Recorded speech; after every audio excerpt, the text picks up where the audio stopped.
Committee রয়েছে সেই কমিটির সহসভাপতি মানিক হালাদার গতকাল স্থানীয় আওয়ামী সন্ত্রাসীদের ছুরিকাঘাতে উনি আহত হন।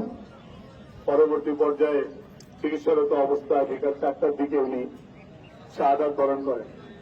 এই মৃত্যুটি আমাদের কাছে অত্যন্ত বেদনাজনক একটি বিষয়। এই পরিবারটি খুবই অসহায় একটি পরিবার। এই যে আমার সামনে যে মরহুমের লাশটি রয়েছে আর কিছুক্ষণ পরে তো জানা যাচ্ছে সেটা দাফন হবে। এই মানুষটির সাথে একসাথে জেল কেটেছি। আন্দোলন সংগ্রামে বিগত নিধর দিনগুলিতে আমরা অনেক জায়গায় পালিয়ে থেকেছি, ভালো জায়গায় থেকেছি, ভালো খাবার খেয়েছি, কিন্তু এই মানিকের মতো যারা তারা প্রচুর কষ্ট করছে। এরা ওদের পালানোর জায়গায় ছিল না, এরা ঠিক মতো খায় না। ওই ইজি বাইক চালাতো, এই ইজি বাইকটি চালানো অবস্থায় অনেকদিন ইজি বাইকটিকে রাস্তার পাশে রেখে মিছিলে অংশগ্রহণ করেছে।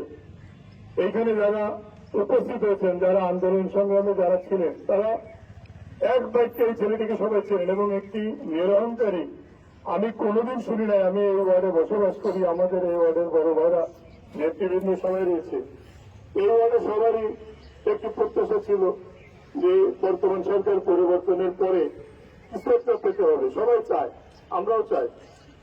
আমি এই লাশের সামনে রেখে সাক্ষী রেখে বলছি, মানিকালাদের কোনোদিন আমি যুবদলের একজন কর্মী হিসেবে তখন আমার কাছ থেকে বলে না যে আমার কি দরকার বা আমাকে একটু দিন।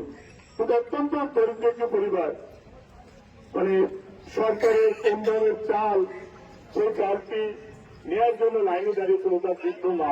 তার বাবাই যে জানা যায় আমাদের সামনে দাঁড়িয়েছিল, সেই তার বৃদ্ধ মা, সে বলেছে যে লোকটি দিচ্ছিল আটা, তাকে বলেছে যে আমার মা বৃদ্ধ অসুস্থ, তাকে একটু আগে দিন। এটি নিয়ে বাকবিতণ্ডা, কিন্তু এটি সব জায়গায় প্রচারিত হয়েছে, বিষয়টি কিন্তু তা নয়।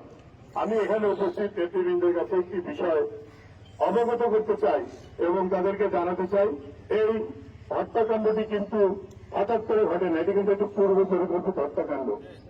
এই যে মরহুম মানিক হালাদার আমাদের সামনে খাটিয়া শুয়ে আছে, এই মানিক হালাদারের বাড়ি কিন্তু 5ই আগস্টের পরে এই গোষ্ঠী রামদাসের টুপিয়ে তার বাড়ি ভাঙচুর করেছিল। সেই সময় মামলা দেওয়ার জন্য আমাদের সদর থানার সাধারণ সম্পাদকের নেতৃত্বে আমাদের শ্রমিক দলের সাধারণ সম্পাদক এবং আমাদের রুবেল জমাদ্দার এই ওয়ার্ডের সাধারণ সম্পাদক, তার নেতৃত্বে কিন্তু থানায় একটি অভিযোগপত্র দায়ের করা হয়েছিল, কিন্তু থানা সে অভিযোগপত্রটি গ্রহণ করেন নাই। অন্য বলেছিলেন তদন্ত করে পরবর্তী পর্যায়ে ব্যবস্থা নেওয়া হবে। ওই দিন যদি অভিযোগপত্রটি গ্রহণ করে এই আসামিকে গ্রেপ্তার করা হতো, তাহলে এই আসামির কাছে জেলে থাকতো, মানিককে হত্যা করতে পারত না। গতকালকে যখন মানিককে ছুরিকাঘাত করা হয়েছে, তখনও কিন্তু প্রশাসনকে বারবার ফোন দেওয়া হচ্ছে। প্রশাসন কিন্তু অনেক পরে এসেছে। এই বিষয়টি কিন্তু যারা দায়িত্বশীল নেতৃবৃন্দ রয়েছে তাদের এই বিষয়টি কিন্তু ভাবনায় আনতে হবে। এবং এই মানিক হালাদার কিন্তু ওই যে পরিবারকে হত্যা করেছে তার একটি চিহ্নিত পরিবার, তাদের নাম যাকেই বলা হয় তারাই আটকে ওঠে। যাদেরকে বলা হয়েছে তাদেরকে 2জন অলরেডি গ্রেপ্তার হয়েছে। যে বোনটি একে হত্যা করার জন্য বাড়ি থেকে ছুরি বের করে দিয়েছে, তার ভাইয়ের হাতে ছুরি তুলে দিয়েছে, তার নাম পুলিশে গ্রেপ্তার হয়েছে এবং তার একটি ভাই অন স্পটে গ্রেপ্তার হয়েছে। এরা যেন আইনের ফাঁকফোকর বলে কোনোভাবে বের না হতে পারে, এদেরকে দৃষ্টান্তমূলক শাস্তির ব্যবস্থা করতে হবে।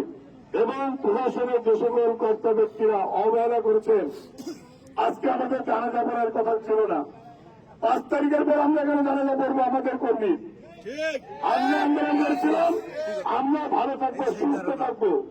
আজকে আমাদের জানাজা পড়তে হচ্ছে। 30 নম্বর ওয়ার্ডে মরিম মোল্লাকে হত্যা করা হয়েছে, 21 নম্বর ওয়ার্ডে মানিক হত্যা করা হচ্ছে। প্রত্যেক দিনই কিছু না কিছু ঘটনা ঘটছে। প্রশাসনের নাকের ডাকা, প্রশাসন কোন ভূমিকা নিচ্ছে না। আপনাদের সবার কাছে